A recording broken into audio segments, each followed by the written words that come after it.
Yo, what's good, everybody? Hope you're all doing well out there. Happy Monday to you. Hope the weekend treated you all right. Left you with enough inspiration to make some stuff throughout the week. Good morning, Saffron. How are you doing? Today, I believe, I'm just gonna make some stuff. I don't exactly know what all will be made, as per our usual, but we'll find out.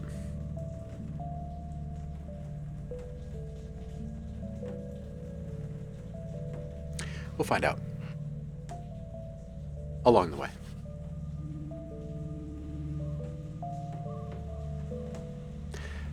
Not sure exactly what I'm going to work in either. I think I might open up maybe Novum.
Let's throw something weird into this synth and see what we can get out of it.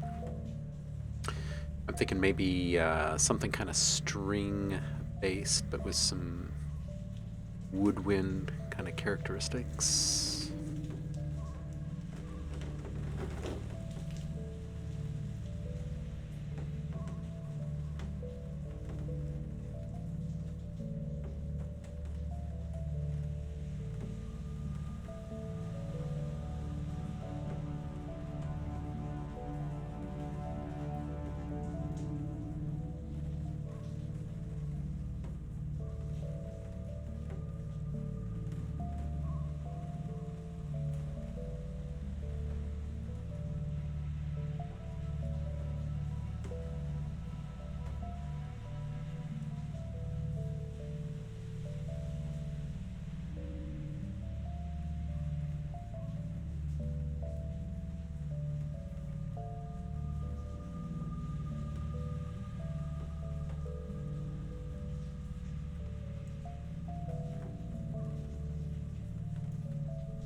Kind of like where this one is heading.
All right, let's get rid of these, this little modular track here, making the little lighter kind of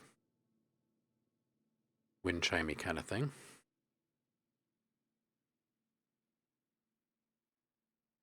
And maybe we'll make this more of like an actual space and figure out what we're putting in here. Got some rain. There's a little bit of thunder in there. Super subtle. So it's a little on the darker side already. And then I've got one of my drones running through metaphysical function.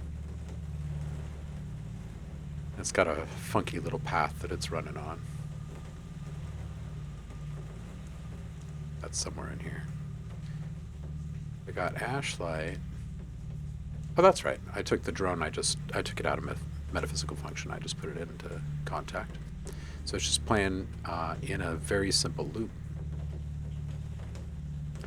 Got ashlight playing these really subtle swells.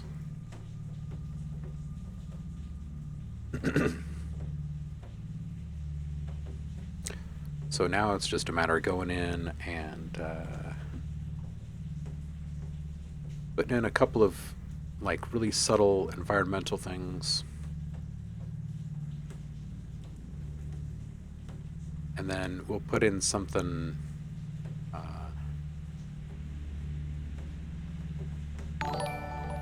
something in minor, some harmonic minor, something.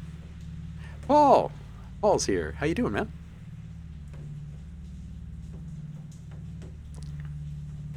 Hope you are well.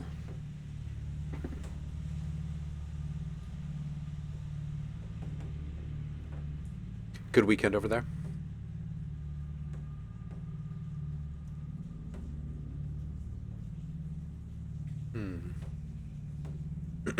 Okay, so Isaiah, welcome in.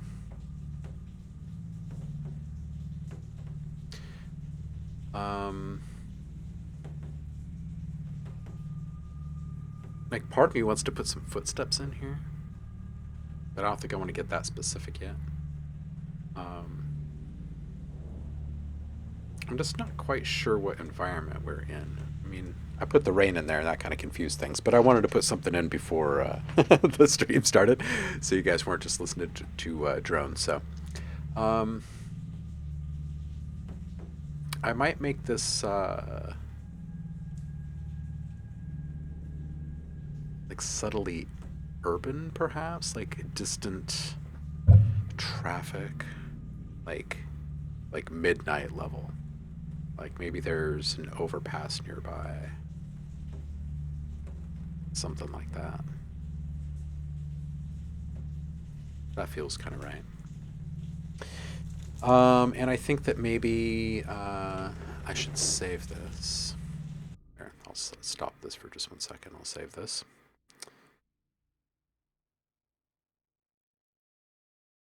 I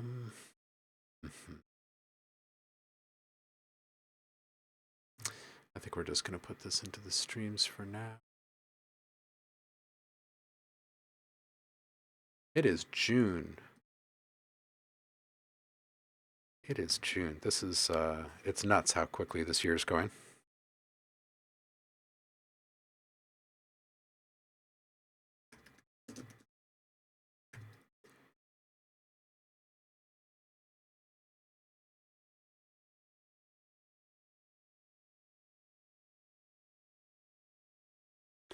Does sound busy, Paul.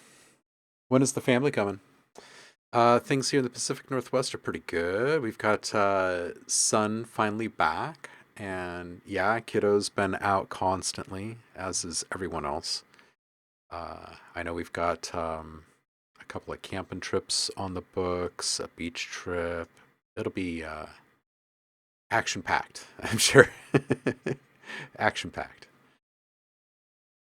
Um, okay, so I was just about.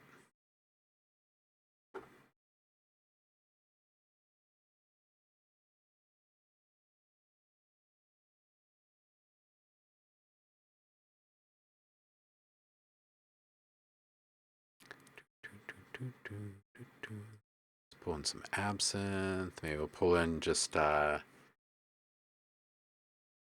maybe one of my patches from the after collection. This kind of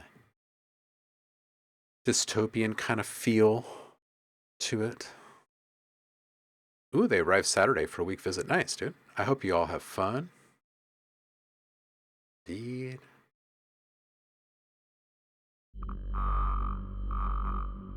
Let's bring that down a little. Maybe not that much.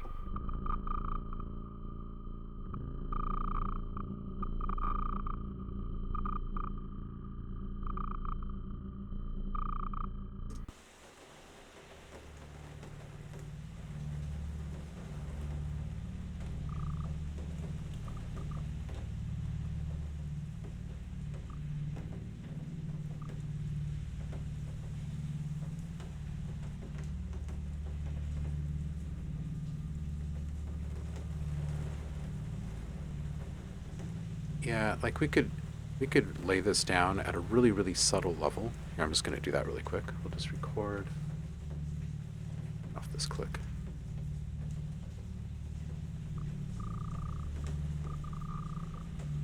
Okay, and we'll just take that and we'll span this across for right now, and we'll dial it in a bit more customized here in just a bit.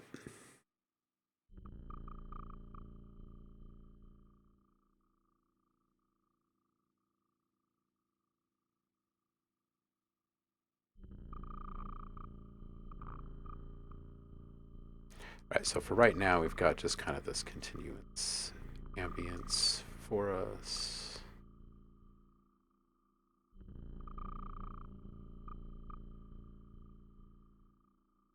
All right, cool.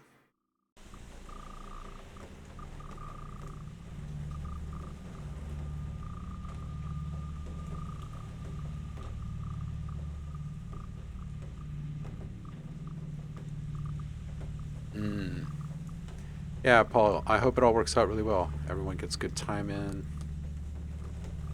I'll make some good memories.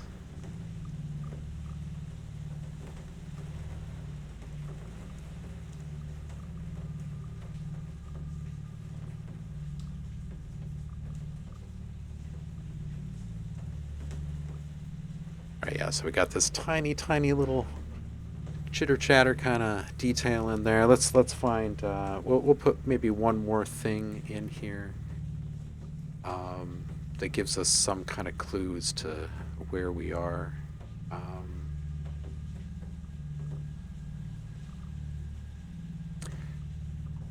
Perhaps since that has like a kind of synthetic feel to it, perhaps there's some sort of maybe there's like a radio chatter or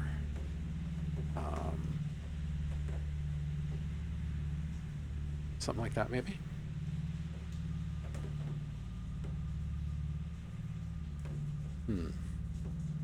Let's see what we have.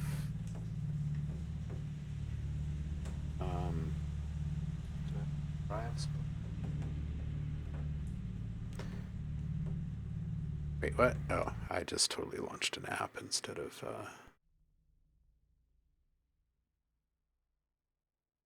Sorry about that. Yeah.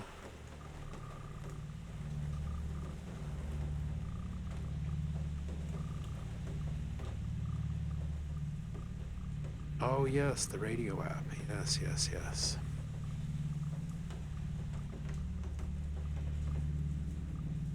Ooh, number station Morse code? You need a telemetry sound pack. I have telemetry! So much telemetry! Yes!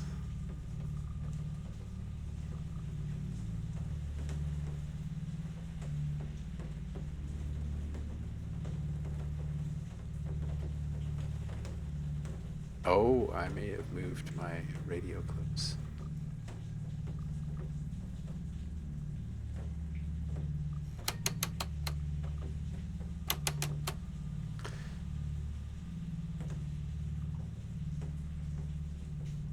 Okay, I think I will either plug in the other drive really quick and grab something, or maybe I'll just go to Freesound. Just do that. Let's do that.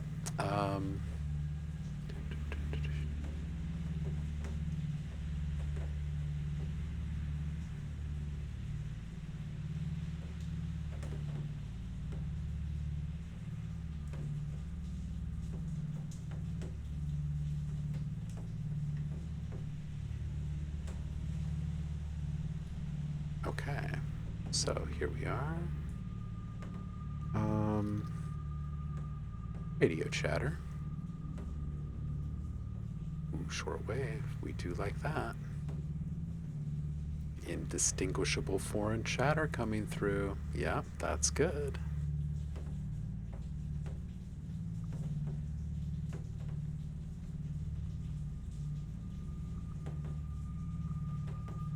Okay.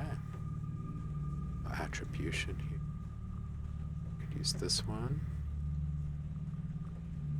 Police radio.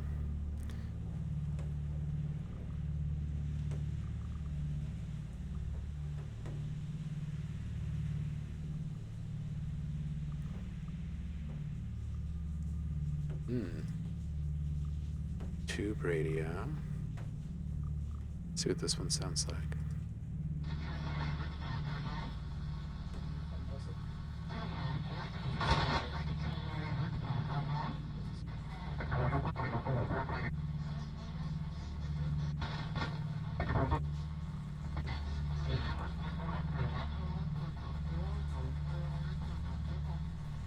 And that's pretty good. I think we can kind of tune this for our needs. Let's go ahead and grab this and see how easy it is to do that. I think it'll probably only take us a moment.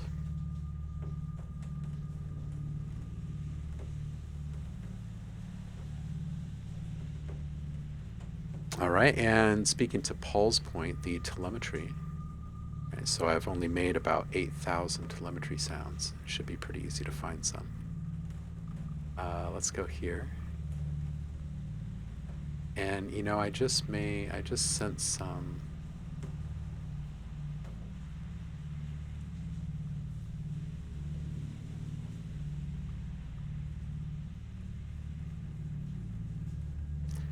They must still be over here.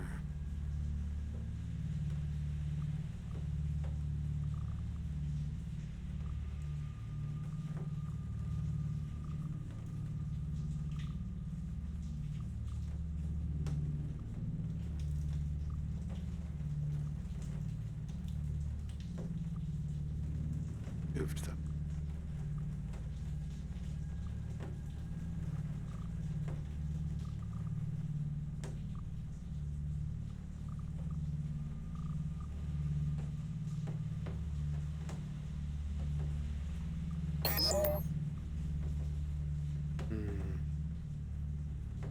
Yeah, I think I want the longer sequences, so I'm just going to jump to this drive here. I've got so much here.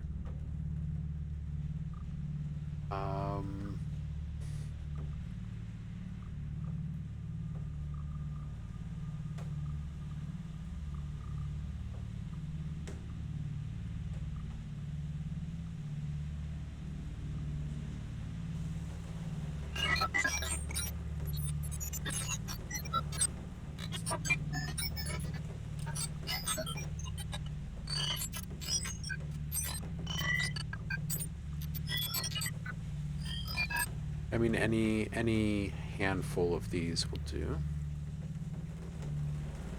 Let's grab a bunch. Bring them in. We'll sprinkle them like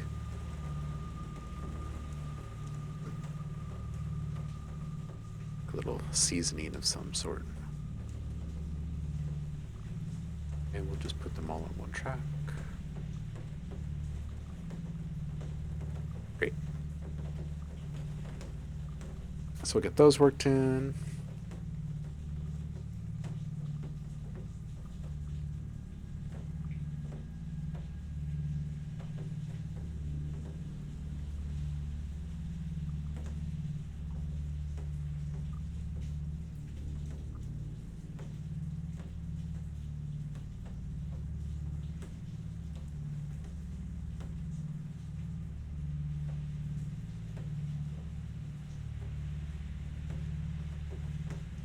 I've got these longer sequences.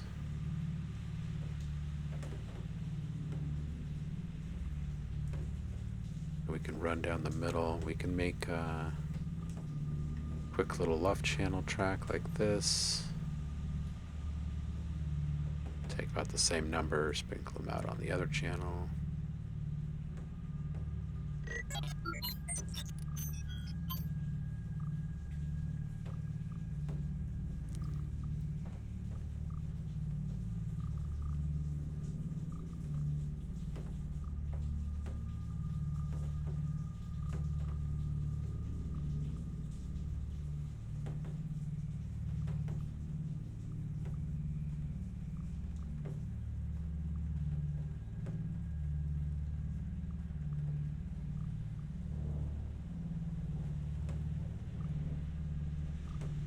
Okay, so we will call these our left channel bleed bloops.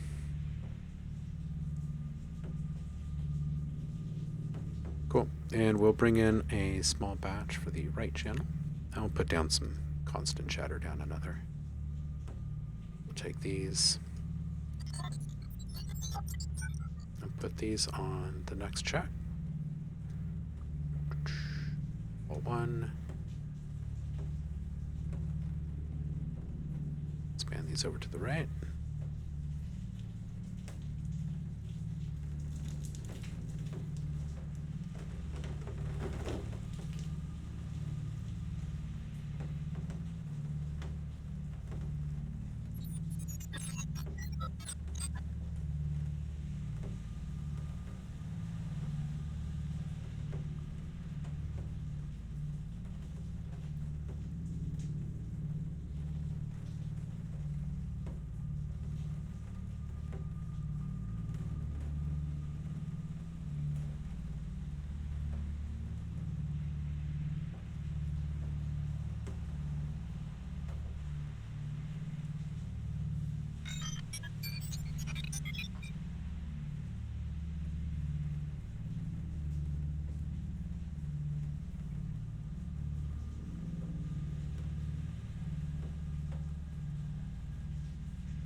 All right, and both these tracks we'll bring down a bit, and we'll figure out where they are space-wise here in a little while.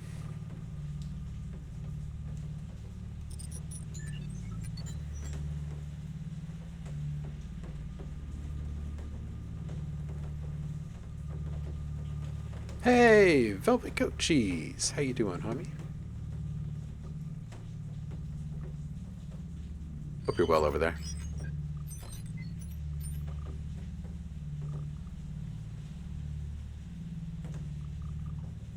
Okay, so we've got like some little environmental sounds.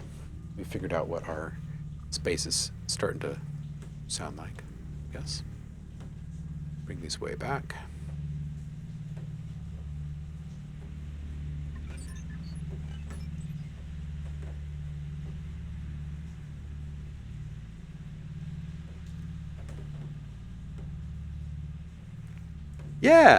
Yeah, Velvet Goat Cheese. I've been playing around with a few different concepts lately, and one of them that I keep coming back to are these ambient experiential, or like these soundscapes that are like first person, uh, where it kind of puts you in the seat or the shoes of an individual. Very escapism, right? Very, very much so.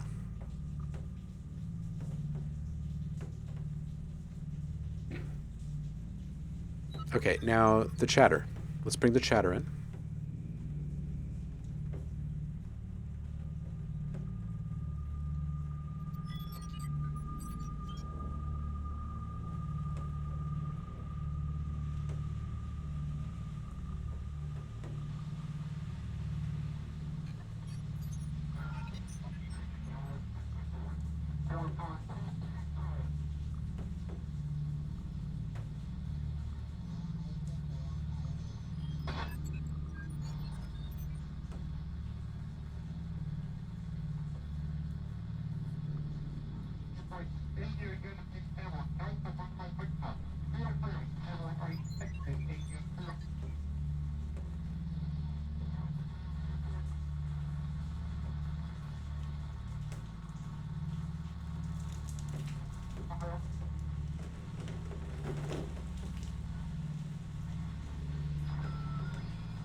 Hey, yeah, Velvet. It's nice to have just like a little, isn't it? Velvet saying my brain has been melting lately by blurring additive synthesis, wavetable synthesis, and physical modeling conceptually. Yeah, I hear you. Yeah, there's always complex stuff bubbling in the background here too, and it's nice just to kind of decompress a little bit. I've been craving a lot of that the last couple of weeks. I think it's because I know that my kids' school year is coming to an end, and that changes all of like the creative making time schedule and stuff around here. So maybe my mind is like decompressing early.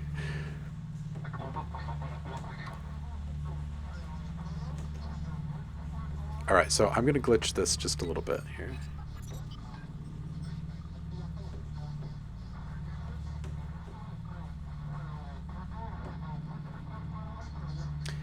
Um, hmm. Oh gosh, I hadn't even considered which one I want to put in here yet. Let's go simple.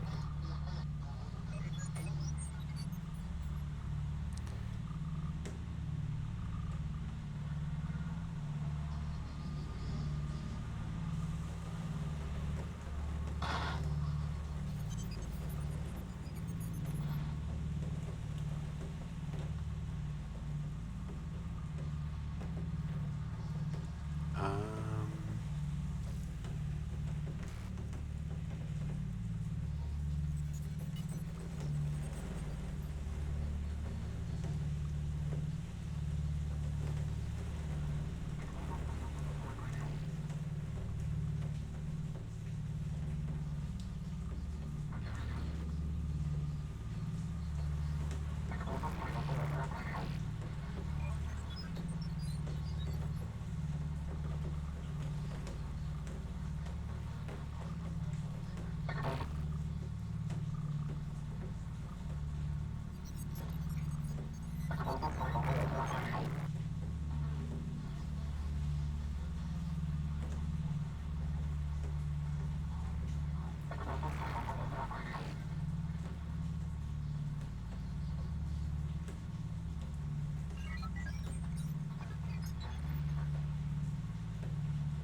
Do not let your project break you, Velvet Goat Cheese.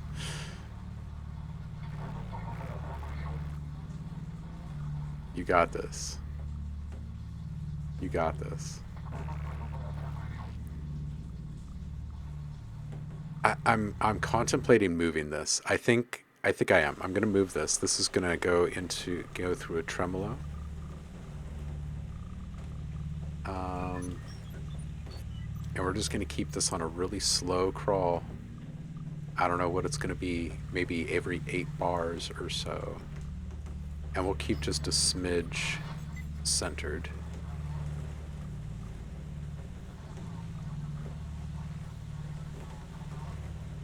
Maybe like 15% of it.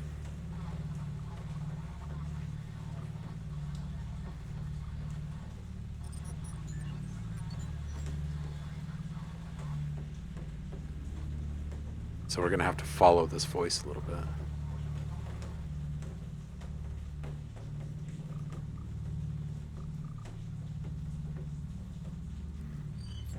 Yeah, Paul's saying additive synths are rare but fun. I love that additive synthesis has been slowly and incrementally encroaching upon mainstream for several years now because in the wavetable editor in Serum, you have additive synthesis. In Absinthe, you had it, and I think that's why Alchemy has it. It's why Serum has it, and I think it continues to evolve a bit. I love where they took things with Alchemy because instead of just allowing you to affect the phase and amplitude of all the different partials, you've got the ability to affect the pitch and other things as well. So that's fantastic. I love it. Absolutely love it. Yeah, there's something about the control that I really like as well, Velvet Coaches, and I think that it has some sort of a natural synergy with physical modeling. And I love physical modeling. Like the purity of both of these forms of synthesis really lend themselves to um, like wide range application. It's just absolutely phenomenal what kind of things you can find lurking 5 octaves below the target range that you're currently working on, or several octaves up. Um, it's just absolutely phenomenal what you can end up getting. So I like working with both forms of those synthesis personally, um, just because I oftentimes end up getting lots of other stuff out of it, more and above than what I expected to or set out to.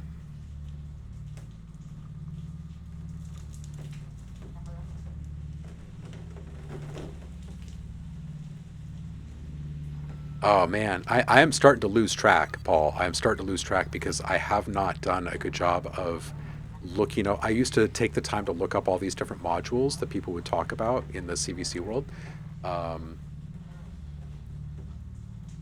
and I haven't lately.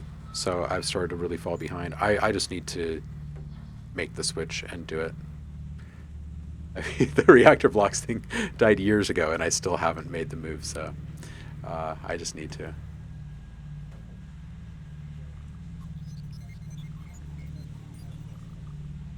I think this is pretty good. We'll bring this down just a little bit more, maybe. I think the modulation with the tremolo is pretty good. And I think I also want to bring this over, and we'll just kind of make this an omnipresent thing as well. And we'll figure out how to make that all function realistically later.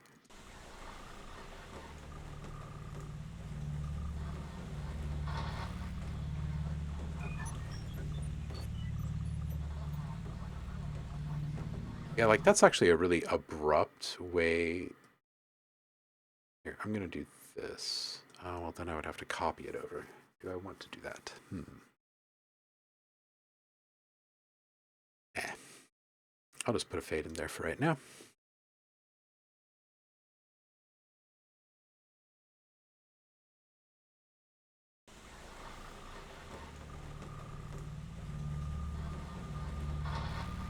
Let's say a fade of like 3 seconds or so, though. We'll make it kind of big.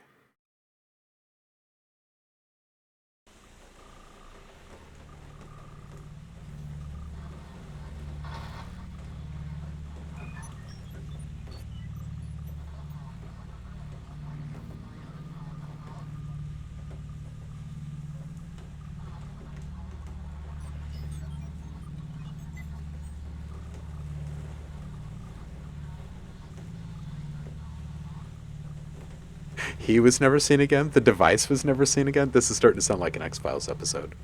What happened next, Paul? You've just never seen the concept again?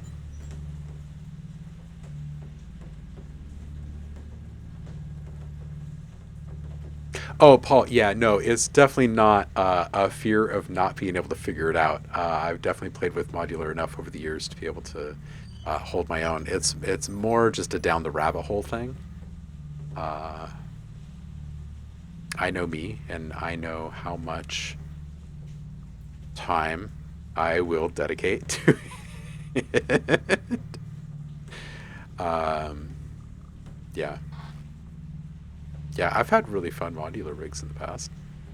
I love everything, everything about it.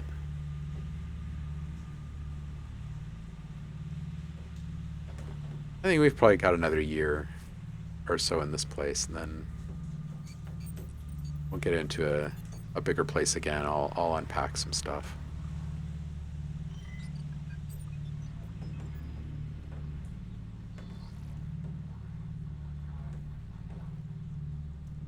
Okay, so that shatter's pretty good. I think now I wanna maybe just grab. Is this Novum here?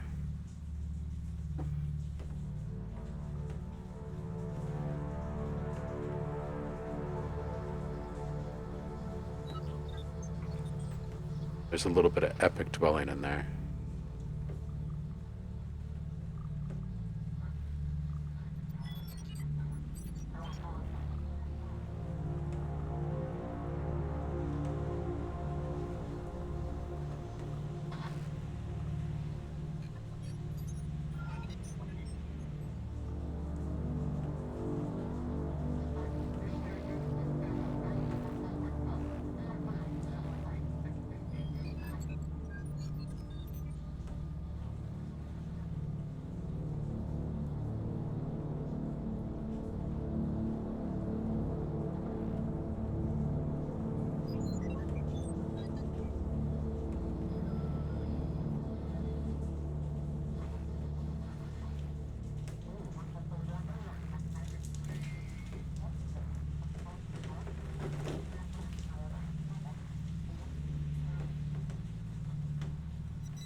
Oh man, the oscilloscope.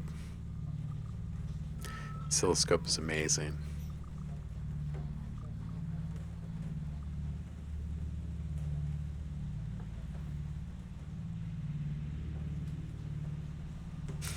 It's a pretty big collection there, Paul. That's pretty big. That's like room plus closet size collection right there.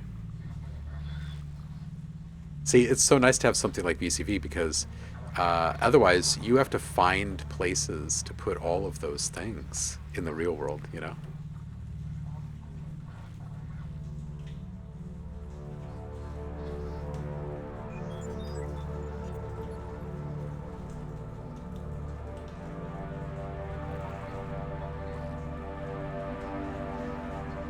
I need to change this instrument a bit. This is too much string and horn combo, and I think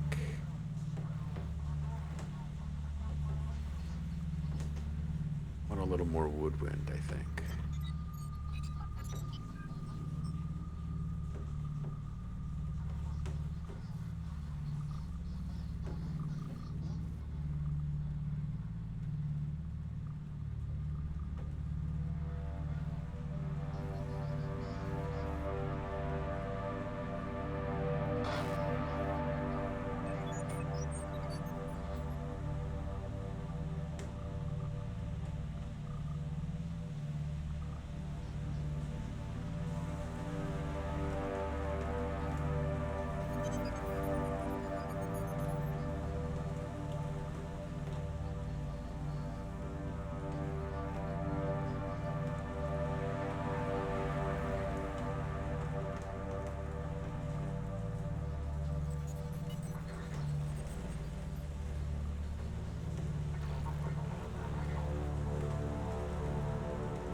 Yeah, velvet goat cheese. You know, it's funny. I always love watching the chat. So I grew up in this kind of rural area that was like when we moved out there, it was like previously it was like this street that was at the end of this train stop. Like there really wasn't a lot there. It was like agricultural area that was set for big development, and it had uh, like suburban sprawl kind of encroaching, and there was an Intel, um,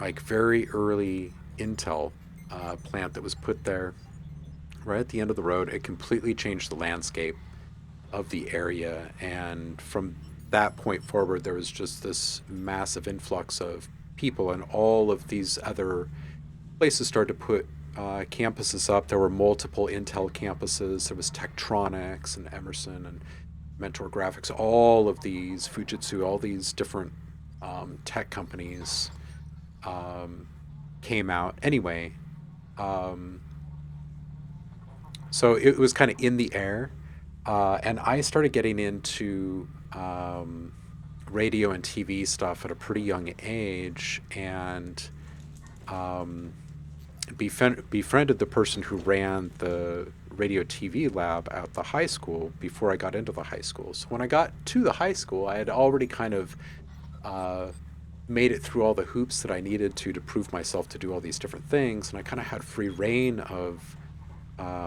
this space. This is pre-computers in school.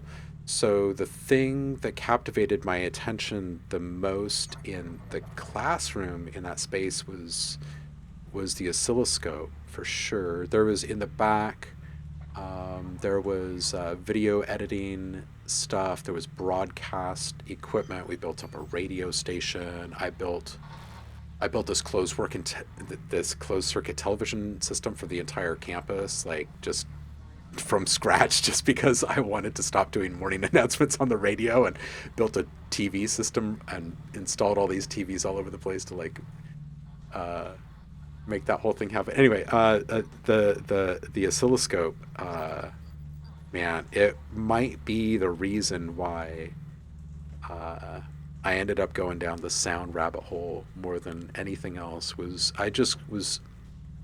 just enamored by uh, the effect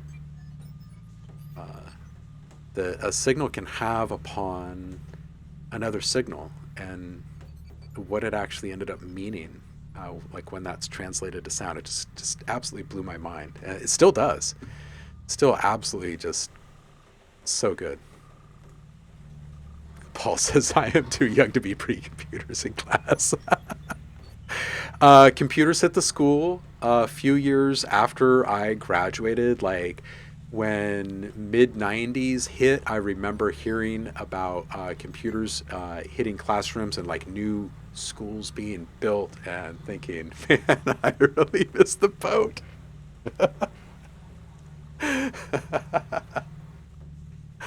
Oh, the visual feedback is a great is just like it's a game changer.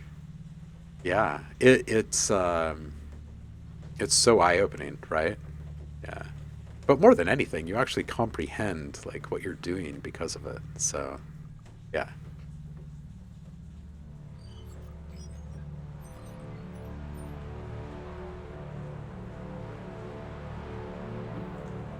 Yeah, kind of the same, Paul. Yeah, actually, that's kind of like what led me to teaching.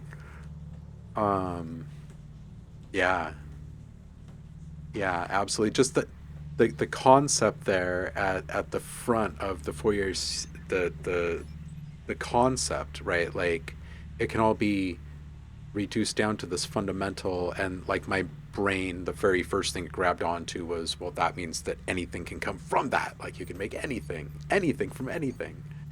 If anything can be the fundamental, anything can be anything. And that was great. That was a great little epiphany for my young brain, and I ran, and I did not stop. Been running with scissors ever since.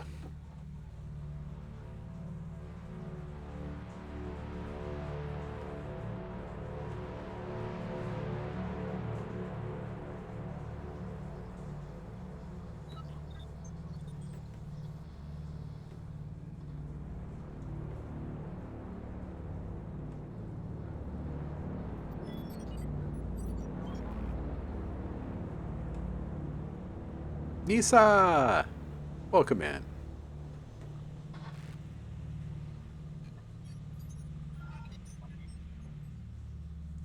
Yeah, see, now we're getting into like the physical modeling realm, Paul. Yeah, absolutely, where we're talking membranes and surface. Yeah, absolutely. And one of my favorite things about sound in general and working with it over the years has been finding all of the different ways um, that I've discovered along the way, anyway, that interact with texture, but specifically like surface texture. Um, yeah, just something magical about the many, many different ways at which you can arrive at something that's so um, like critically essential for buy-in for us, right? To believe like the raspiness of a woodwind, right? Or like the textural quality of a scrape in a jump scare or whatever, right? But like all of it being um, kind of harvested from all of these little essential nuggets along the way and then like squished together. Yeah, it's all magic. It's all magic. Nisa, we're pretty good. We're just chilling. We're just chilling. Just making some immersive soundscape magic. Talking about synthesis and stuff. Yes. Yes. Yeah, and then sampling that stuff. Yeah, I've recently started laying the foundation with someone for the next little side project here behind the scenes, and it has a lot to do with recording um, a wide range of different things, from precious to everyday, whatever, and then transforming those things into living instruments with performative capabilities. And yeah, yeah, pebbles in a water tank.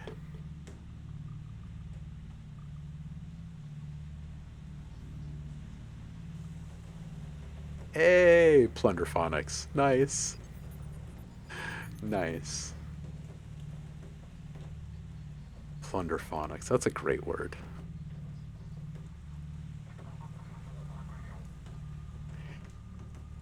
Pyrochem, how you doing, homie?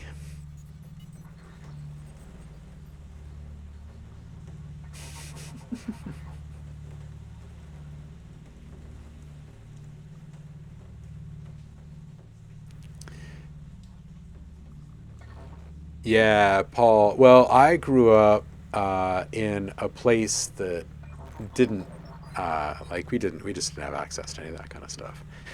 It's amazing that we had the technology that we had for the radio and TV stuff, but that was hard fought and earned. Like the large majority of that stuff was from like Radio Shack, a lot of realistic stuff, and then a lot of donated stuff. Like I remember scoring this really awesome deal. The very first infomercials were coming out of around here, and one of them was I don't know if you guys remember this, but one of them was like workout equipment for a company called Soloflex, and they were just down the road as well, in one of these industrial parks, and they had a warehouse full of VHS cassette tapes, because they had this thing. It was like they had these late night infomercials, so you would call the hotline to learn more about their workout equipment or whatever, and they would send you a free video cassette. Like, I'm sure just trying to sell you on all the glory of their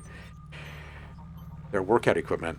Anyway, every time they cycled one of their products, they had to shoot new footage. They had to produce a whole new warehouse full of these videotapes. That meant all of the previous videotapes were up for grabs on some level. And I went, I got like just cases and cases and cases of tape. Lots of deals like that. There was a public TV program on cable access that was failing, and I went and I got a character generator from them, and there was a radio station that was going defunct, and I got a couple of cart machines from them, a new turntable. Yeah, a lot of like on the hustle harvesting, that's for sure.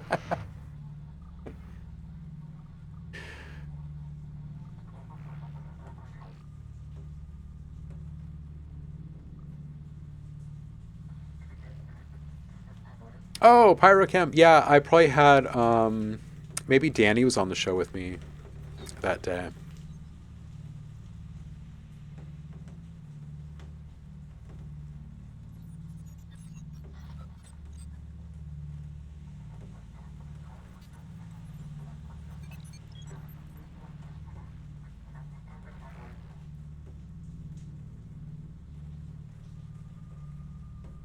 Mm, yes, good to include the Sprinter van in there. It's good to get a good sampling of different playback situations, right?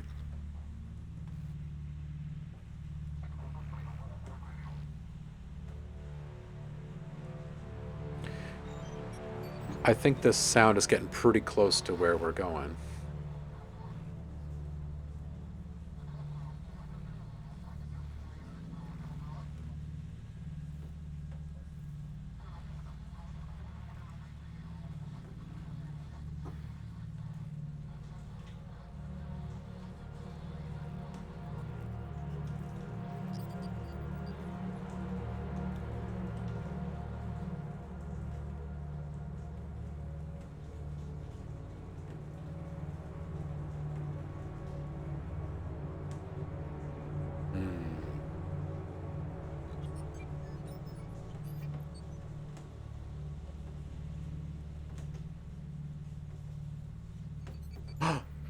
The Summer of Sound sale. Is it 50% off of the complete collection, or is it just like 50% off partner tools right now?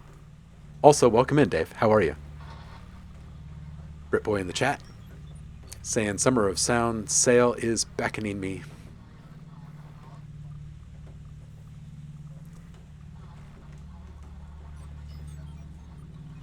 Yeah. Something school boardy cheap. Yes, yes, yes. Yeah, Paul. My kid is learning how to type right now. He's in the second grade, and he comes home and he practices and he teaches me. And I've told him a couple of times when I was in high school, we weren't allowed to learn how to type. Boys weren't allowed to learn how to type. Like at school, if we wanted to do it, we had to do it on our off time. And he's just absolutely like he thought I was messing with him the first time I told him that. Like, no, that's just not true. That can't be true. We live in America. That can't be true.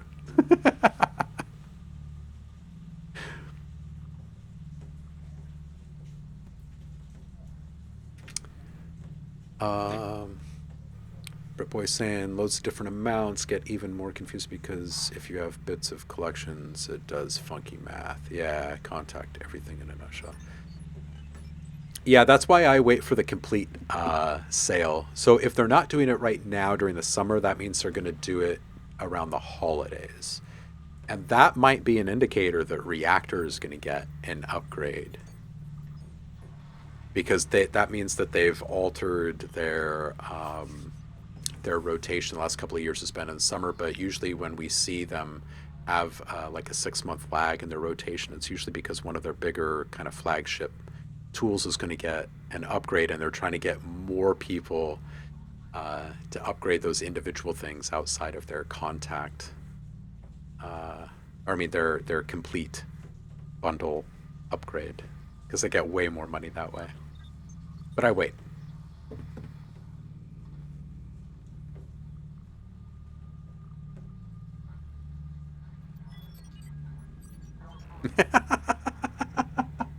Bougie, but good food.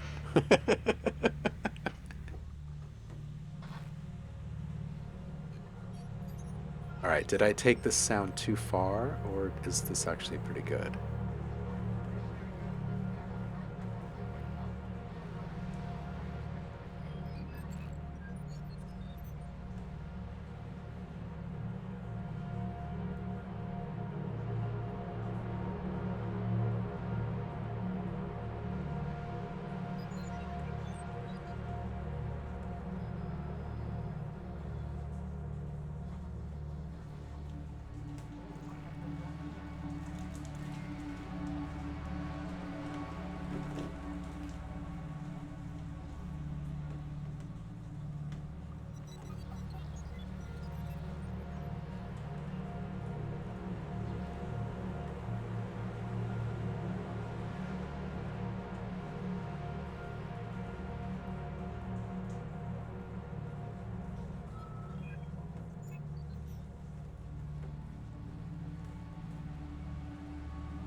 I think I might have finally finished sound.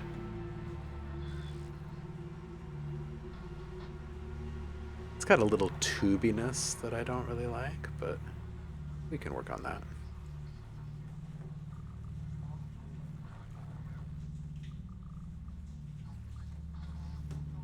Hmm. Yeah, computers were really hard to come by in the schools that I went to when I was really young. In elementary school, towards the end of elementary school, we got an Apple computer, and there was one. It was in the library, and we could sign up to take turns using it. We all wanted to play Oregon Trail. We could play for it was like 10 minutes at a time or something like that, 20 minutes at a time. Um, I helped out in the library after school at that on that year. Like I played a lot, um, and then my I think it was my senior year in high school. There was a computer that was brought in for the drafting. It was like this elective course, this drafting elective course, and they were teaching. I think it was like early like AutoCAD type stuff, and that was it. That was it. Those were like the two. Those were the two computers. So I just poured myself into all of the video editing stuff and radio stuff and recording equipment and all that kind of stuff. It helped.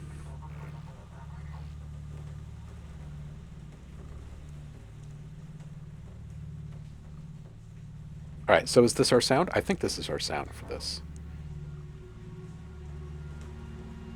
because I'd like to have a kind of a subtle kind of a lead of some kind in here.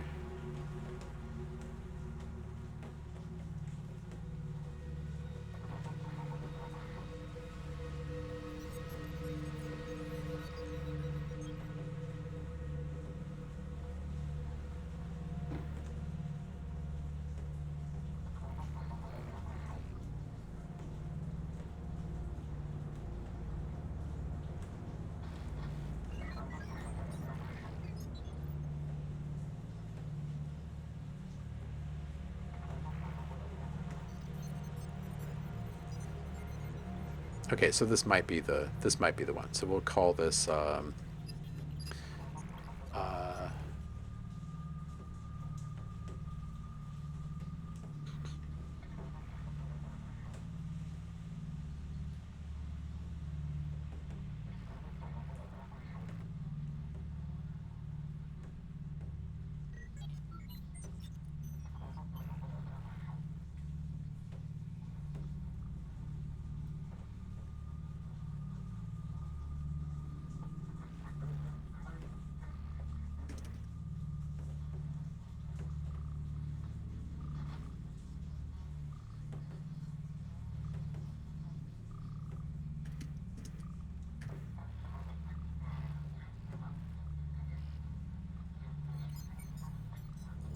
I think I'm going to make another one really quick just because I'm not sure that that's actually the sound I'm going for.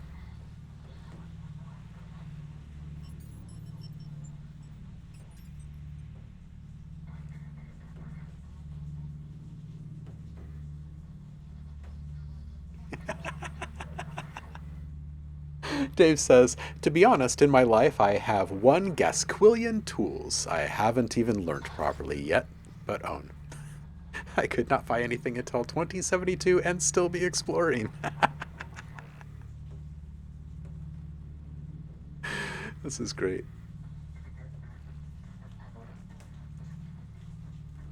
Oh gosh, yeah. Today is such a trip. Today is such a trip.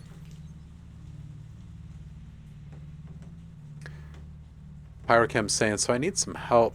My current song in the chorus is E flat minor, G minor, then it goes down to C nature and then goes back up E flat minor. After that, the new measure kicks off the same way, but then I do C sus2. My issue is I don't know how I'm going to progress after the chorus. Right chords? Do you think you have any ideas? C major, not natural. Gotcha.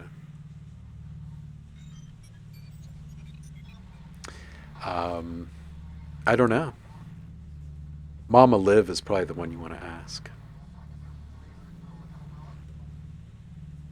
I'm not being like intentionally difficult or anything. I'm just not a theory guy. I'm not a. I'm gonna rattle this off the top of my head here. I'm gonna play this out and see if it feels right. I'm a drummer. Full disclosure.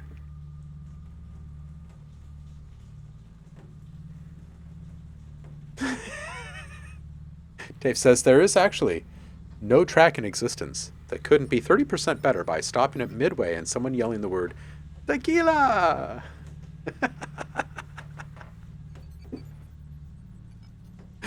Oh, that's great. That's great. All right, I'm gonna make another sound here really quick. And you know what we could do? We could just bring in something. Let's just do that. We'll just we will initialize. How do I initialize? Where is this? Initialize. There it is. And we're gonna bring in something of mine. Let's do. What shall we do? Ooh, let's go with some droney action. Ooh, you know what we could do?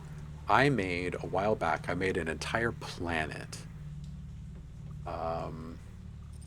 This is to kick off a potential new series over there on the Ghost Hack website for some deeper dive sci-fi cinematic stuff. Anyway, in Planet Catal, there's a lot of really good drones and stuff.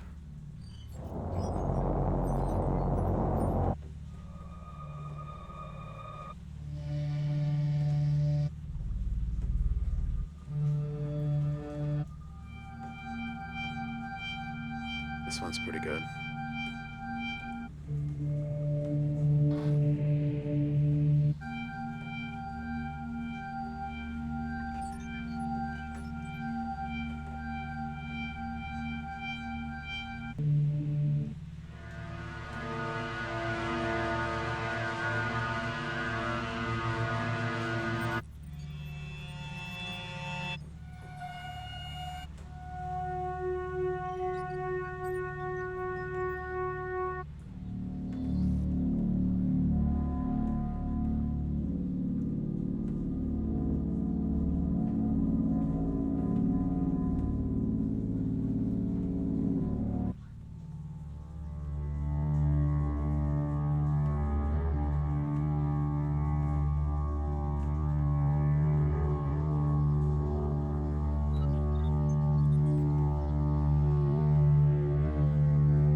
Yeah, some of these are just so great. It'd be so easy to just bring in. Like this C sharp would sound so great with this D that we've got droning in here. If we were to just bring it in as just like this tiny little swell.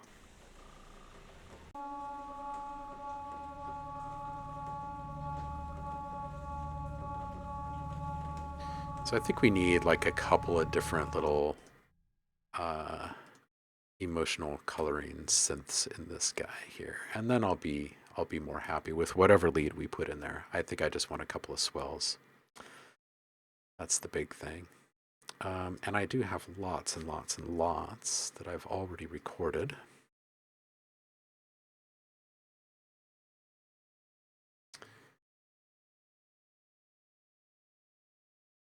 So I can save myself a little bit of time.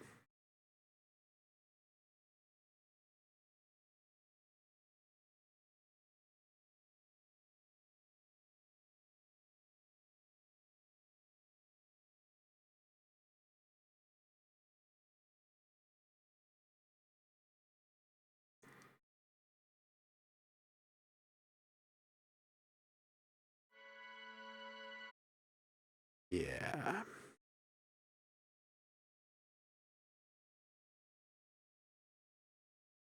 Then again, if it's going to take me more than a minute to find these, I'll probably just make them myself.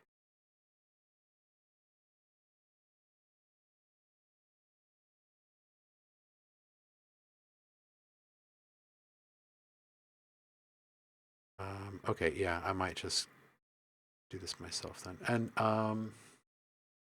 I will also just grab atmosphere here.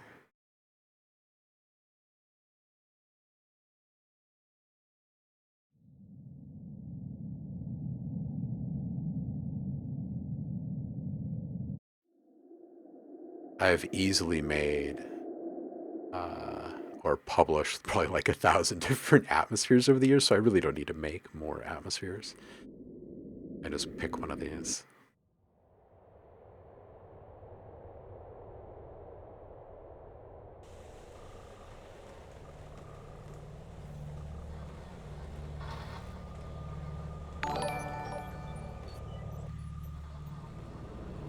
Roars, welcome in.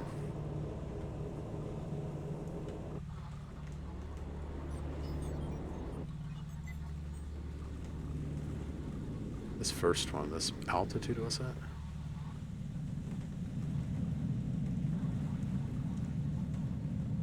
It might be this one.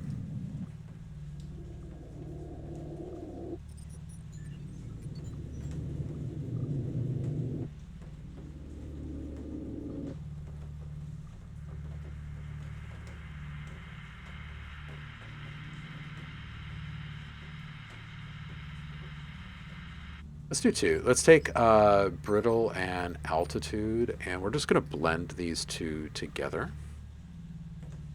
Because in my exhaustive research of 10 seconds of listening to my own files, I didn't find the one I wanted. So we'll just do separate tracks for these two. And we're just going to solo them and work this out really quick.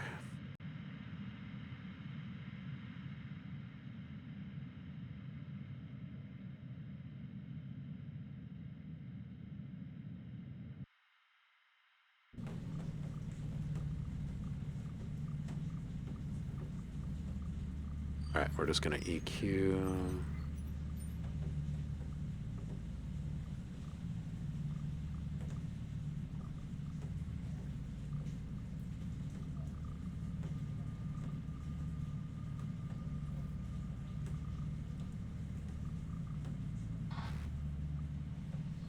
Okay, so for these, they can come in as they are, but then we're going to have to play with this just a little bit. In fact, you know what we can do is we can bring. Let's rethink this. We're going to put these two into a sampler.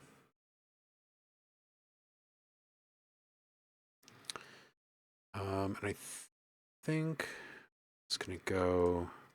I'm just going to put kontakt in these just the off chance we're actually going to do anything more with them later. I would like to have that option, so we'll just do this first one to it here. And we'll set up a quick little loop on that. So go into our wave editor. We can keep our stop and end points, but I'm just going to set up this loop here. I'm going to set up a crossfade here. So that way we aren't really hearing like a loop occur. And I'm also going to give this a good amount of release time. A little bit of an attack curve here. And we're going to do the same for the other sound. So just jumping back in there, that was this one called Brittle.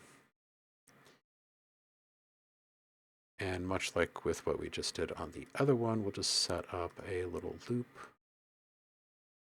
We can keep our stop and ends, and we'll crossfade here. Again, these do not need to be perfect in any way.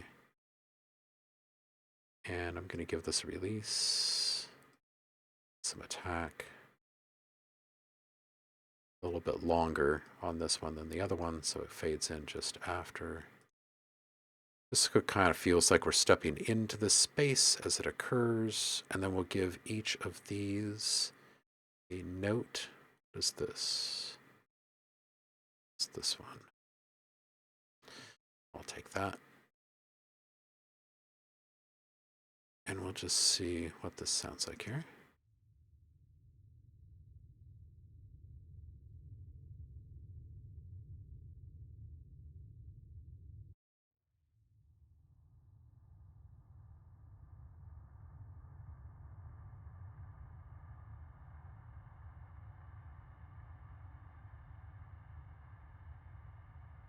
It should sound like almost nothing, which means we're doing pretty good right now.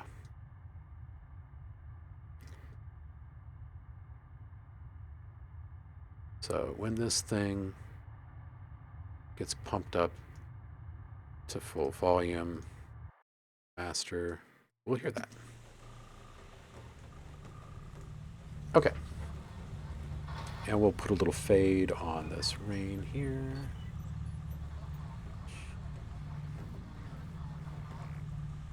Let's give it like a little 3-second fade.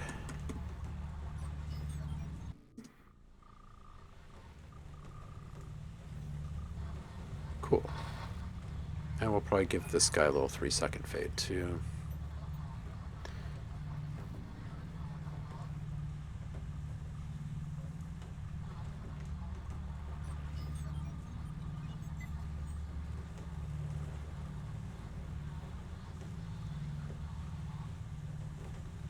Ooh, Nisa, that's nice. Audio Butcher.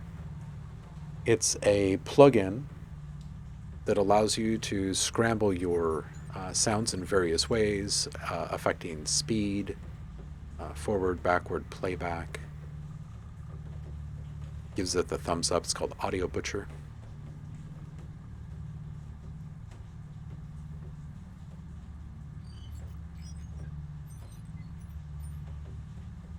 Okay, so like I was saying, some swells, and then we'll put in our lead. And something that might actually help with the swells really quick is we could pull up another instance of kontakt here.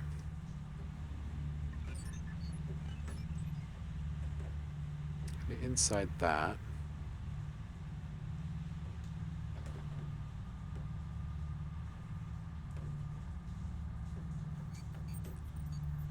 maybe we can get a nice little dusty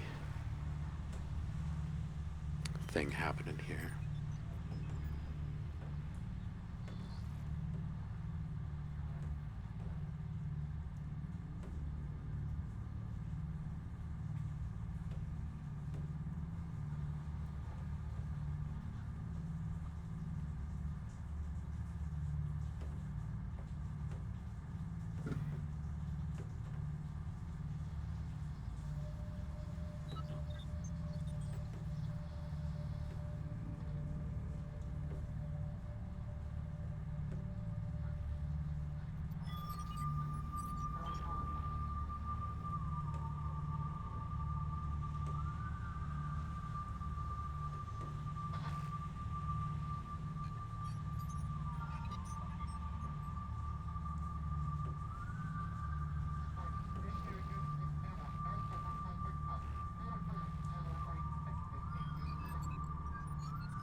I was not expecting to put anything theremin into this, but that actually does kind of work.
Yo, Synthra, how you doing?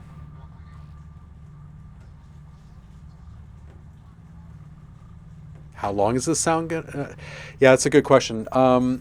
If this is something that I decide to actually finish, I would probably make it around 10 minutes in length, and just so I can put it up into the good old licensing portfolio, so people can put this into projects, and then this could easily be looped like 10 times and be put up as like an hour long immersive like listening thing up on YouTube or something like that.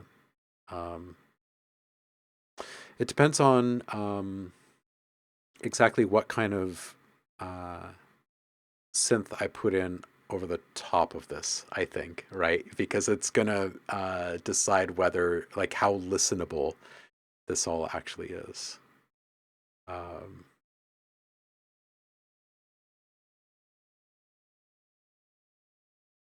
yeah. Yeah, I guess that's the answer to that one. So there would be a loopable version of this. So if someone was using this as like an ambience in a game or a film or something like that, they could just cut to whatever length they need.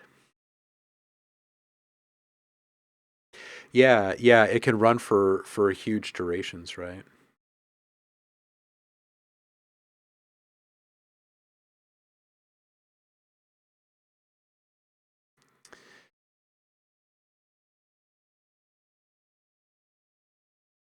Yeah, I do like a lot of the less is more approach to things in general. So once things get cluttered, it's hard to make really good decisions, I think. Since they're saying, "Oh my God, I love soundscapes," do you have any advice on mixing so many small and quiet elements? Because I'm struggling to be able to hear each element without overpowering others once I get above 3 or 4 layers. Ah, well, it would be good to know, like in context, what kind of sounds we're talking about, because that has a really big impact on what kind of advice I'd give you. Um, what kind of sounds are overpowering, and they're like the first part of the process is sound selection and kind of figuring out what you're actually aiming for. So that way, when you are auditioning something, you kind of have a sense already of how close or far away from that ideal you are. And if it's not even in the right wheelhouse, move on immediately. But if it is, um, and it's not fitting, it might be something else in the palette of sounds that isn't correct, or things just need to be EQ'd in a way so they can be brought together in greater equilibrium, volume wise. Um, yeah, it'd be good to know in greater context what we're talking about.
All right, so I've got this really, really subtle melody working right now in the background. I'm not sure exactly how much of this you can hear, so I'll play it at a greater velocity and turn this up for you here.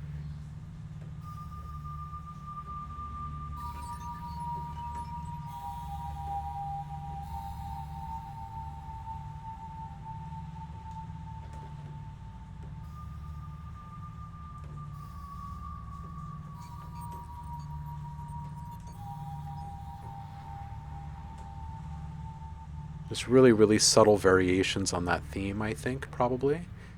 It's got kind of a like almost like an X-Files-y kind of thing going on. It's got a relationship to the theremin, I think, in some way. All right, let's see here. Synthra is saying, just in general, with paths and atmospheres, one of my favorite artists is Cohen Sound, of course, as it should be for all. Um, and I love the soundscapes they make, especially recently. They seem so complex, but so tied together. Like they have so many elements, and they all just come together to make this one harmonic wall of sound. Yeah. Um, Goes on to say, I make D&B mainly, so I've only ever been taught how to make everything very loud and apparent, but I've really fallen in love with more ambient soundscapes music recently and found it a massive gap in my production to create atmosphere. Yeah, it is for a lot of people. It's a nuance is really difficult for a lot of people at first. And that's like really normal because it's kind of in the opposite direction of what you've been trying not necessarily trying to accomplish, but focused on accomplishing for a really long time, right? Impact and impressiveness and like in your face, and how do you get things to compete, like with other people's loudness and presence and interest and all of that. And it can be a really big epiphany to realize that it's actually taking your foot off the gas and creating a space that people can fall into that like that's the contrast that a lot of people are missing. It's true. I can help with that. Nisa saying, for me, I sometimes try to go for this feeling that you're making right now, but most of the time I go for sounds and music and turn it into something that sounds like it's an anguish or pain because of it being distorted and scrambled heavily or just overwhelmingly overall.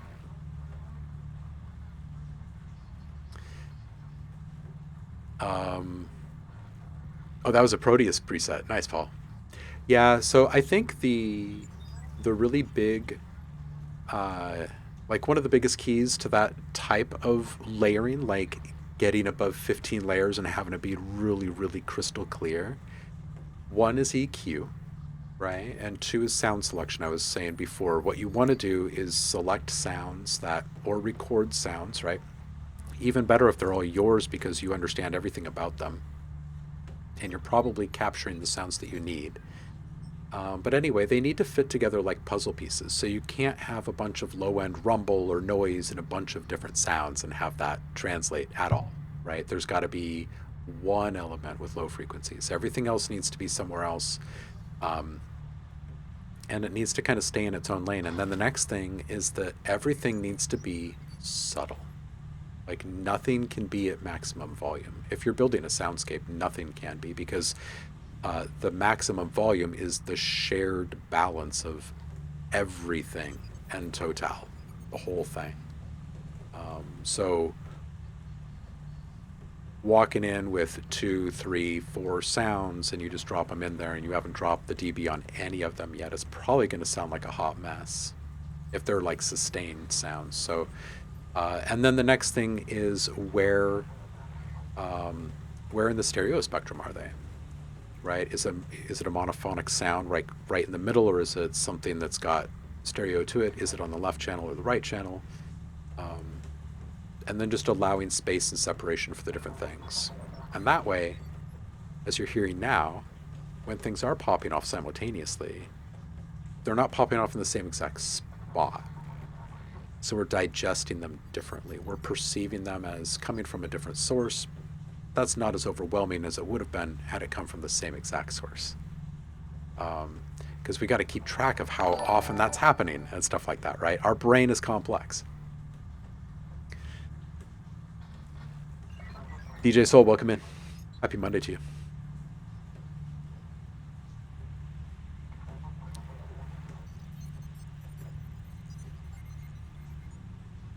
Cynthia's saying, so glad you know Cohen Sound. Their Led by Ancient Light album changed what I knew music to be. Oh yeah, they're great. And they've been killing it for years. They've been killing it for years. They're so good. They're so good. They're like modern jazz. You know what I mean? Like they know how to fill your ear holes and keep it interesting. Yeah, they push a lot of boundaries, but also uh, they're just really good at flexing their skills. Like they're very good at auditioning a lot of different ideas, I think, and really sticking with the best outcomes. They have such a good tight sound. They always have. So good, so good. Paul says, OhmLab has taught me the take no prisoners EQ technique. Nisa says, indeed, I also try to make some layers that sound like it has some melody, yet still scrambled heavily. Yeah, yeah. Yeah, like desyncing all the channels. Yeah, exactly. I do a bit of the same. Sometimes I will write something. It's got great continuity. It's like it's over the course of say 32 bars or something like that. And then I'll just go in and I'll intentionally just chop it up in different places. And then I'll move some of those. Other times I'll copy some of them. And so now it's all kind of it's the same idea, but it's just been chopped up and it's now abstract. And now that can be kind of spammed out in the project a bit. You figure out exactly what you like and don't like as you're listening back. It's a good way to shake things up.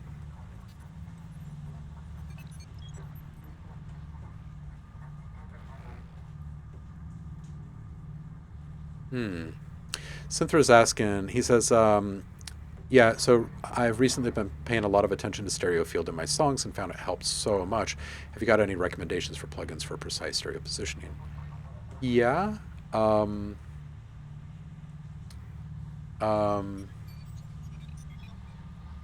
but honestly, like, I would so much rather you learn how to do this with just panning and volume to get started because it's so, so important to learn that it is possible to do it that way. There are a whole bunch of plugins that give you the option of putting something in a very specific spot, right? 3D panning software, um, binaural panning, spatial mixing software, stuff like that. Um, Depending upon your DAW, you already have one. In Logic, there's one. If you click on the pan pot, if you right click on it, it gives you the option to choose between balance, which is the default mode, stereo mode, and the binaural panner. If you go into the binaural panner, it changes into this little spherical guy over here. And if we click on that, now we get this, and they've had this for years. I don't even know, close to 20 years probably. Good 15 years at least. But what this does is it gives you either planar or spherical control over your pan position. And you can see the relationship between right, left, and center can be adjusted, and distance can be affected as well. Planar is the same, but it's on a flat surface rather than in a sphere. So there are tools that are free or low cost or whatever that you can use to do this. But I really encourage you to use left and right. Learn the difference between like balance and stereo, and then move on to something more complex. And the reason why is because a lot of those plugins are using really complex things like delay algorithms and stuff to make it appear that something is in a specific spot. And then what that can end up doing to the rest of your mix can sometimes be a little wonky.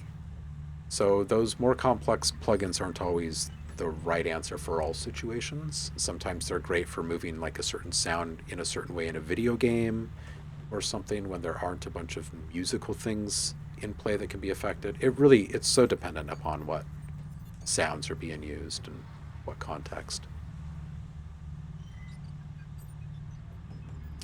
Yeah. Just going back, yeah, absolutely. Just going back to Cohen's sound. Synthra saying their stuff is so experimental yet so universal. Yeah. Yeah, they've got a touch of the Herbie in them, I think. You are welcome, DJ Soul. Oh yeah, Omri's great. Omri's awesome. Omri Cohen on YouTube gives a lot of awesome tips for random Euclidean sequencing. Does Om have any tools like this? Um, Not currently. No, we've retired a large majority of them. I'm in the process of getting a new little instrument side project built up off to the side, so a lot of that stuff has been kicked to the curb. There is one MIDI pack called Polyrhythm that is still available. You can grab that. Um, that can help you do some polyrhythmic stuff pretty easily because it comes in MIDI form, and I've got a little audio preview file for all of them, so you can actually just kind of listen to what kind of beat is coming out of them. You can stick those on anything in your projects, and they're all made with with stacked Euclidean clocks. Um,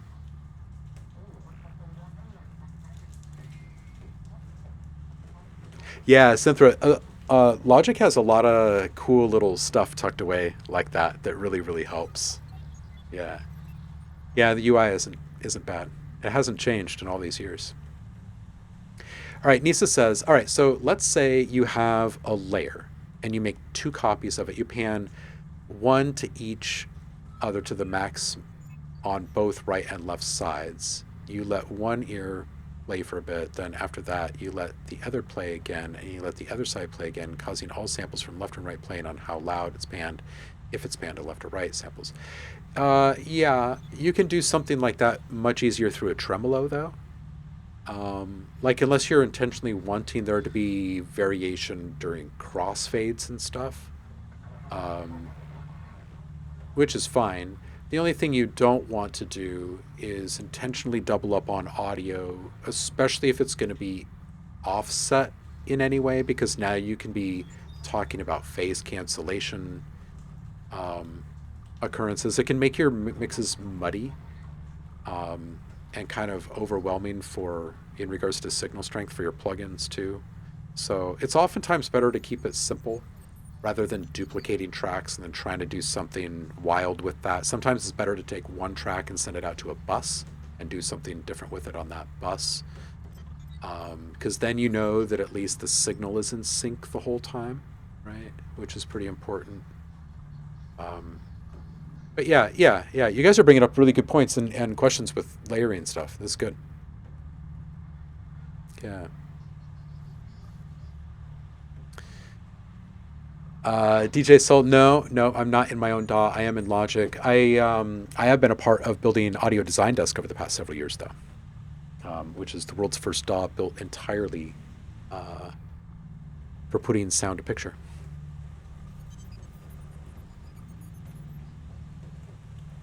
STP is here. What's up, STP? How you doing, homie? Always good to see you. Happy Monday to you. STP1 saying, I've been creating sampler racks that are similar to Straylight and Fairlight or Farlight with an effect rack chain. I find that I have a bit more control with specific sounds that I want to create. Yay! Yeah, that's awesome. That's awesome. Yeah. Ooh, Paul says, I just finished the latest video, used 6 different clock signals selected by a triggered switch to drive 8 VST synths. Nice. Nisa says, for me, I'm on BandLab Mobile, so that's really all I know. I can desync the channels and such. To be honest, I thought this DAW was GarageBand. Oh, nope. Yep, this is Logic. Yeah, so it's like the bigger brother of GarageBand.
Yeah, I think there's probably like 5 or 6 notes here that we'll probably kind of go back and forth on. And what I'm probably going to do is I'm going to record me playing about 6 variations of that. And then that will get copied back into this in various arrangements in such a way that it feels like we're just kind of in this loop. Part of it feels like it's constantly evolving, part of it's familiar, and we'll have a couple of delays and maybe a little bit of resequencing happening to make it feel like this whole thing is just constantly unfolding, isn't it? But in reality, it's actually going to be pretty simple. Like when you lift the veil and you look behind the scenes and you see, wow, that's just a note, and that's just a note, and that's just a note. Yeah.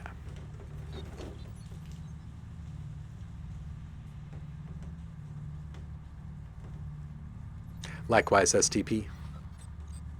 Paul, you take care, homie. Ooh, it's 12:30.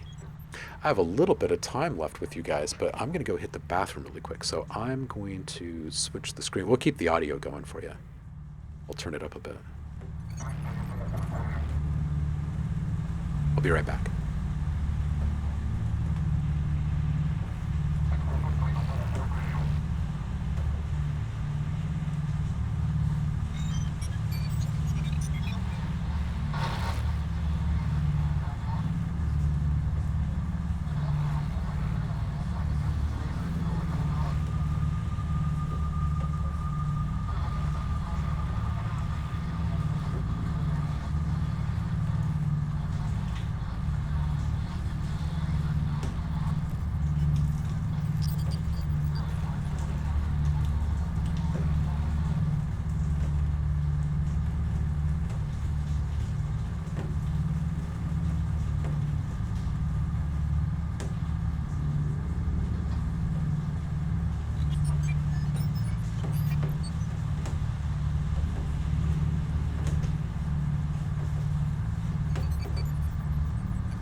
Yeah, Nisa's saying, to be honest, this bass sound is reminding me of a lawnmower you would hear outside. I love that. I love that response. That's totally the type of stuff that I go for. I love having droney stuff where people almost kind of forget about it. They're kind of comforted by it. It's an annoying thing on its own, right? Like if you get up close to the lawnmower, you're like, this is not comforting. Yeah. Yes, I made those glitchy sounds myself. Absolutely.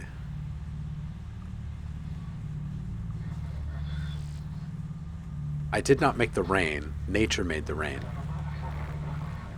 And the radio chatter I just downloaded from Freesound, but I also just touched it up with a little bit of little delay and stuff.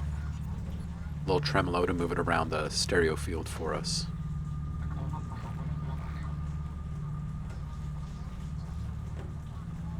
Yeah, DJ Soul. Yeah, I think a lot of us have those moments. So to put those types of things into music form is cool. It's special, right?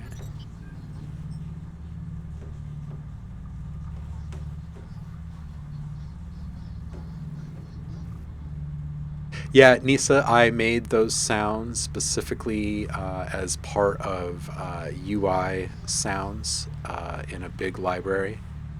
And yes, they're intended to be used for video games and film and stuff. If you go and you look at the whole sound library for Audio Design Desk, you'll see that there's just, I don't even know. We don't have to. I guess we could just go look, right? Oops. Let's go look. Oops, this one. This is the one. Let's just see how many are in there that are mine.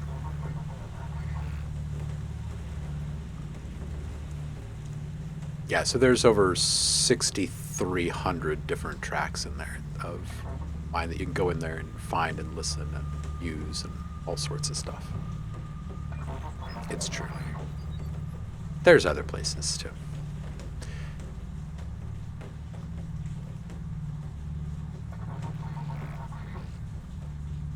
Yeah, yeah. DJ Soul mentions get a survival radio and look up different channels. Yeah, there's actually an app called Radio that you can install, and you can get radio feeds from all over. It's absolutely fantastic. And yeah, DJ Soul also brings up NASA has a massive royalty-free audio download section. Yep. Yep, I've actually restored the whole Gemini 8 experience that as a sound pack for super cheap over on the website. Brought all of that audio up to like today's standards. Removed a ton of noise. Ton of noise. They sound really good.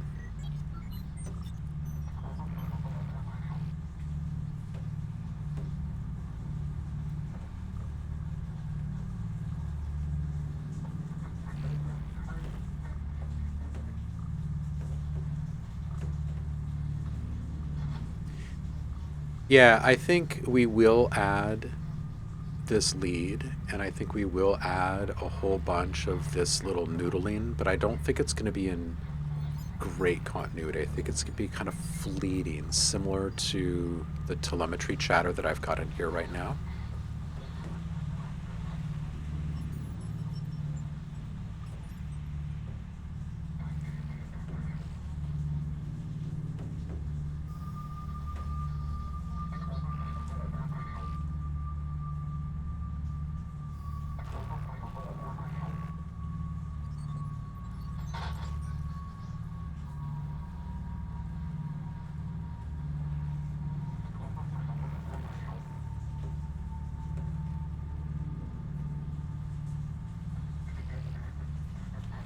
Yeah, like I think I want the release on this up just a little bit more.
Okay, so I think we need to get our growls up just a little bit here.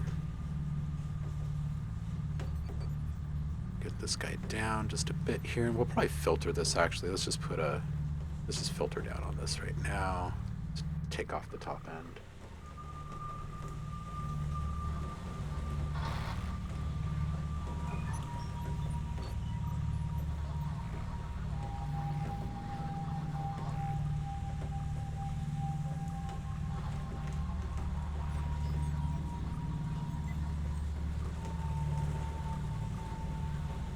Okay, that's okay.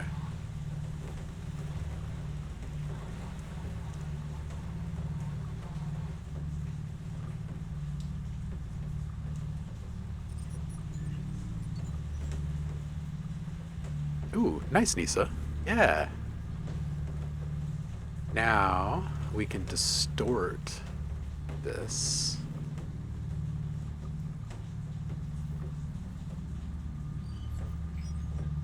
I kind of want to start messing with the individual tracks on this thing a bit. Which means maybe I should start putting this to audio. I'm just gonna degrade this sound quite a bit here.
Okay, so I think I like it with the bit crush, and now the more that I'm meandering over here on the keyboard, the more I feel like maybe I would actually just lay out one like 10-minute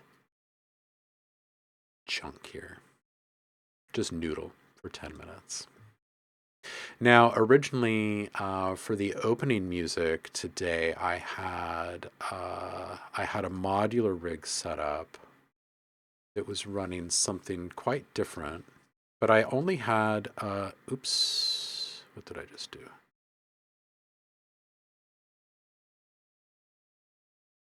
But I only had a couple of elements in the mix. Did I just move? Hopefully nothing consequential.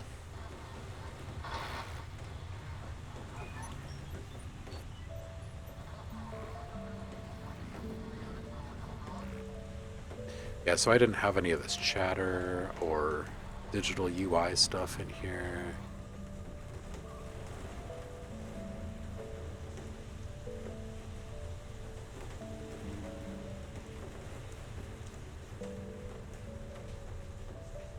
I was playing around with the same chord, really.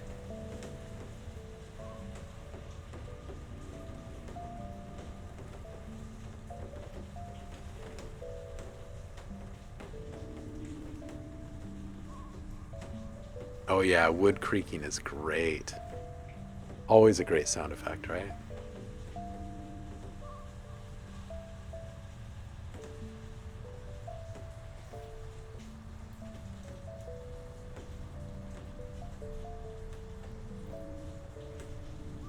So now I could kind of wash this out a bit, and I can play around with the idea of keeping this as like this low level kind of ambient bed element, and then have this guy meandering over the top, just kind of noodling.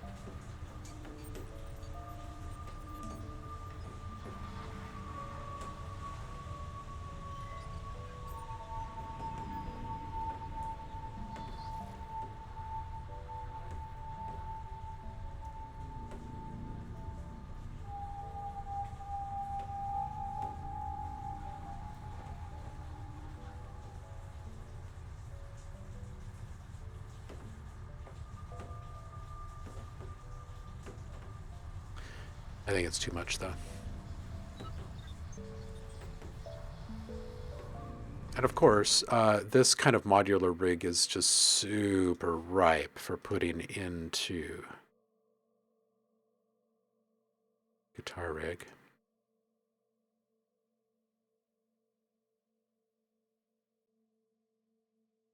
These things can get a little big sometimes, but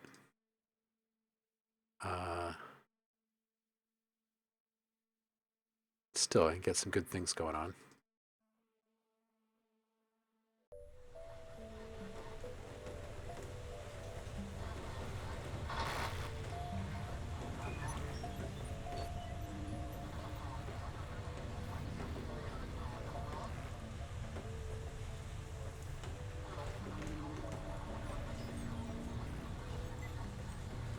Oh yeah, STP, absolutely. Yes. Archive.org is your friend. Library of Congress. Good stuff.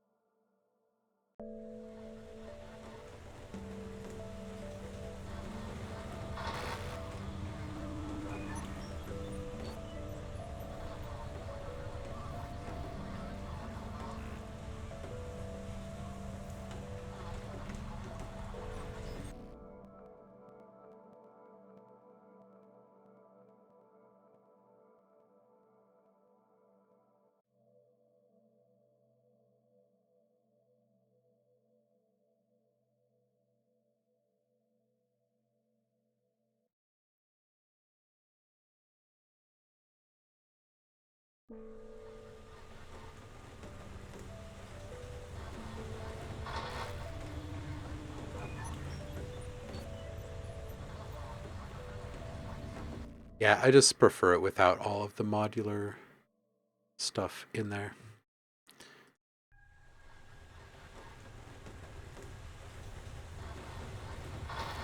I feel like I lost something in. What was it? This is the Novum track. Maybe I didn't.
Are we getting this drone still? Doesn't seem like it. Why are we not getting this drone still?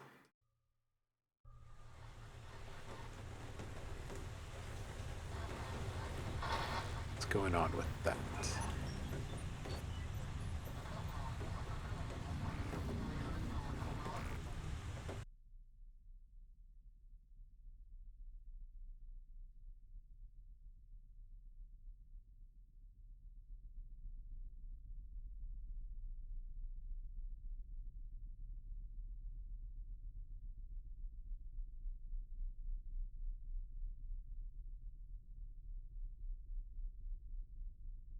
Oh, I think this got dragged out of position, didn't it?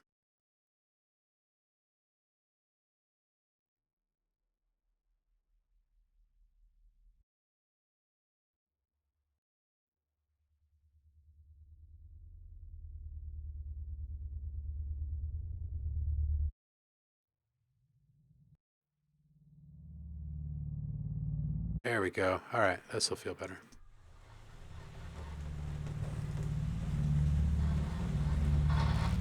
There we go.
All right, let's beef up this guy in the back.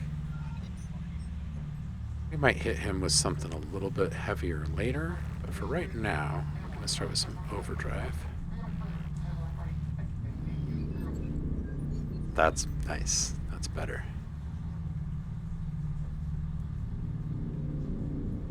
I think even more drive still will dial down the volume.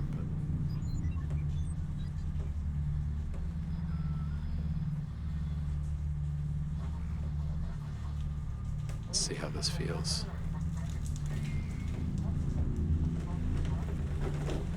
Maybe even just a touch more. That's really good.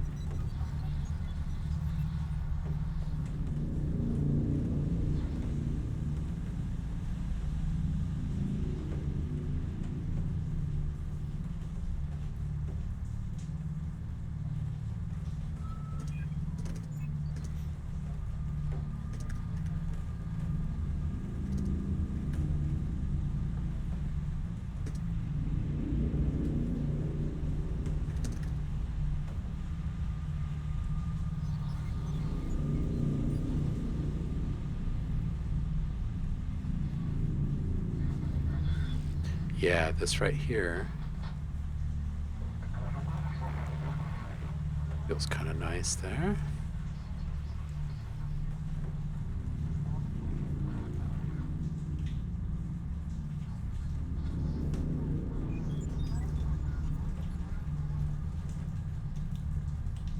Boy, beefing up that track really changes the whole thing.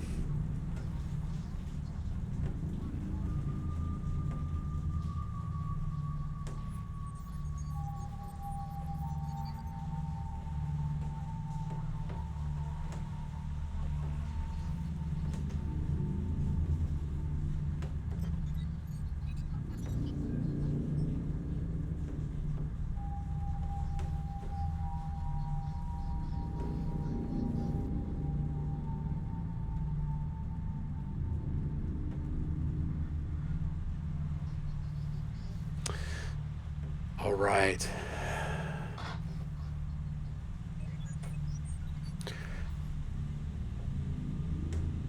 Where in the world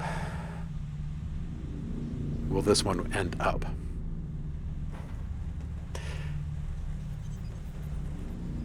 Chrome 3 is asking, hey, what are these amazing soundscapes for? That's a good question. They'll be finding their way into the licensing portfolio. They'll also be finding their way over to the new YouTube channel. And they're also secretly just kind of testing workflows for a new side project that I've got bubbling behind the scenes. That we won't have anything ready for your ears for a little while yet. But there will be a lot of cool soundscapey stuff happening for a bit while I sort things out and prepare. It'll mean a lot more stuff for listening pleasure over on the YouTube channel, which will be nice. Make sure you're subbed over there.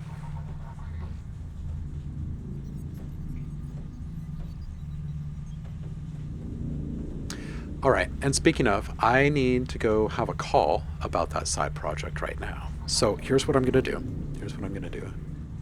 We are going to come over here and kick this box.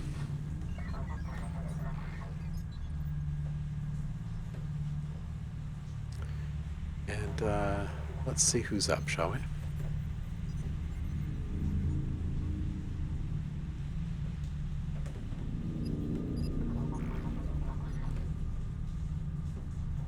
Wow, there's not many people streaming. Josh is streaming today. I haven't seen Josh Woo stream in quite some time. Let's go show him some love. I'll be back in 2 days' time on Wednesday. We'll do another production stream. See what we get up to then.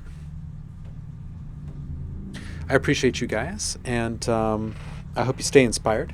Hope you come back, join me again in a couple of days. No Feedback Friday stream this week, just a quick reminder, but I will see you again on Wednesday. Appreciate you guys hanging out with me. Peace out. Let's go see Josh.